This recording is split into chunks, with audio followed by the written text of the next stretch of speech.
मित्रों नमस्कार, मैं हूं बाराबंकी से प्रेम अवस्थी। हमारे सामने है पूर्व चेयरमैन रंजीत बहादुर श्रीवास्तव जी। एक मुद्दा है हमारे यहाँ पासी बिरादरी को लेके। पासी बिरादरी लड़ाकू रही है, हमेशा हिम्मती रही है। और इधर हमारे यहाँ पहले पूर्व सांसद प्रियंका सिंह रावत जी थी, इस समय उपेंद्र सिंह रावत जी हैं। उपेंद्र रावत जी के ही साथी रामनरेश रावत जी हैं, बछरावा की विधायक। प्रियंका जी अक्सर यहाँ अधिकारियों से बातचीत में उन्होंने भी बड़ी ऐसी बातें की जो आज भी चर्चा में है, जैसे अधिकारियों की खाल खिंचवाने जैसी बात उन्होंने एडिशनल एसपी के लिए कही थी। रामनरेश रावत जी ने अभी बछरावा में एक इंस्पेक्टर को कहा लंबा लंबा नाप देंगे, उसके बाद आगे बहुत सी बातें कही। अभी ये उपेंद्र रावत जी का है, लाठी करा देने वाली बात आई। तो ये हिम्मत कहाँ से आती है रंजीत बहादुर जी?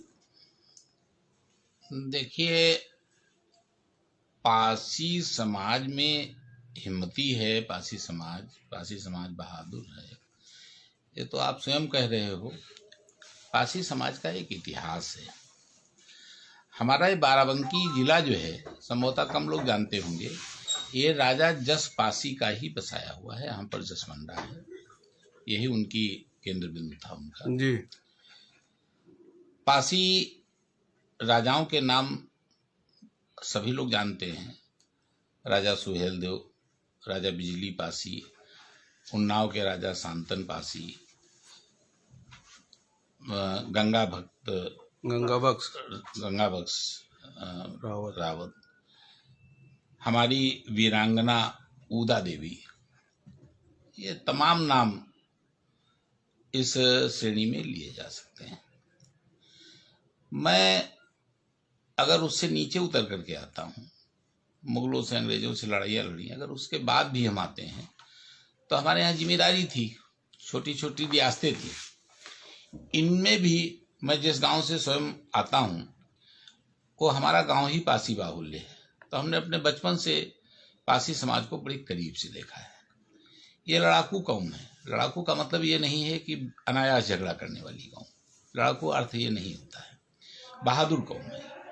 बड़े बड़े जिम्मेदारों के यहाँ उनके अंगरक्षक से लेकर के उनकी सेना के सिपाही तक, रखवाले पहरेदार तक, ये सब ज्यादातर पासी समाज के ही हुआ करते थे।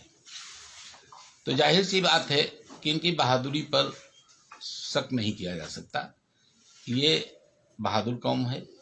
और सबसे बड़ी चीज ये है कि ये बड़ी ही विश्वसनीय कौम है। ये विश्वास पात्र होते हैं। ये जिससे दोस्ती करते हैं उसका हक अदा करते हैं जी। ये इनकी विशेषता है।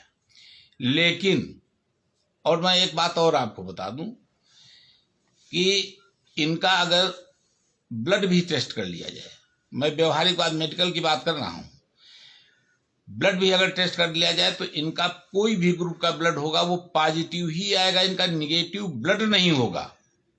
ये बहुत बड़ी चीज है। तो बातचीत तो निगेटिव लगती नहीं, ये निगेटिव नहीं है। देखिए, ये हमारे लोकतंत्र के ये सजग प्रहरी हैं, ये हमारी लोकतंत्र के रक्षक हैं।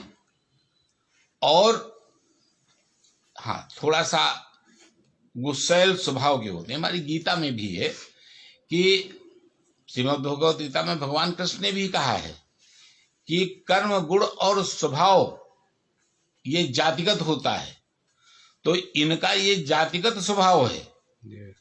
ये इस पर टिप्पणी नहीं करनी चाहिए, किसी भी व्यक्ति को नहीं करनी चाहिए।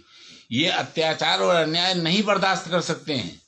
और संभवतः अपने स्वभाव के कारण ही जो कुछ ये लोग कह रहे हैं या अन्य लोग कह रहे होंगे वो स्वभावगत है, उस स्वभाव के कारण कह रहे हैं। लेकिन फिर भी मैं इनके लिए एक बात कहना चाहूंगा कि इनका सही उपयोग नहीं हो पा रहा है। तो क्या इनको सेना में सौंप देनी चाहिए कि इनकी सेना बना देनी चाहिए? जी जी बिल्कुल। जाट रेजिमेंट बन सकती है, सिख रेजिमेंट बन सकती है, तो पासी रेजिमेंट बने। बिल्कुल। बहादुरी, अगर बहादुरी सीमा की रक्षा, लोकतंत्र की रक्षा के लिए जिस तरह से काम कर रहे हैं, जिस तरह से संघर्ष कर रहे हैं, मोदी जी को देखना चाहिए। इस बात को मोदी जी को समझना चाहिए और इन नौजवानों का सही सदुपयोग करना चाहिए। पासी समाज के ये वीर हैं, लड़ाके हैं, इनकी पासी रेजिमेंट बननी चाहिए।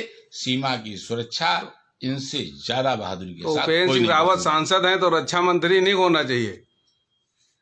हो जाए सुधर जाएगा, देश सुधर जाएगा और अच्छे दायित्व मिलने चाहिए इन लोगों को। इन लोगों को अच्छे दायित्व मिलने चाहिए, ये बिल्कुल सही है। और मैं इसकी पुरजोर सिफारिश करता हूं कि ये, और मैं इसलिए इनका प्रशंसक हूं कि ये बहादुर लोग होते हैं और मेरे नाम के आगे बहादुर लगा, लिहाजा मैं बहादुर का उनका स्वागत करता हूं। जय हो।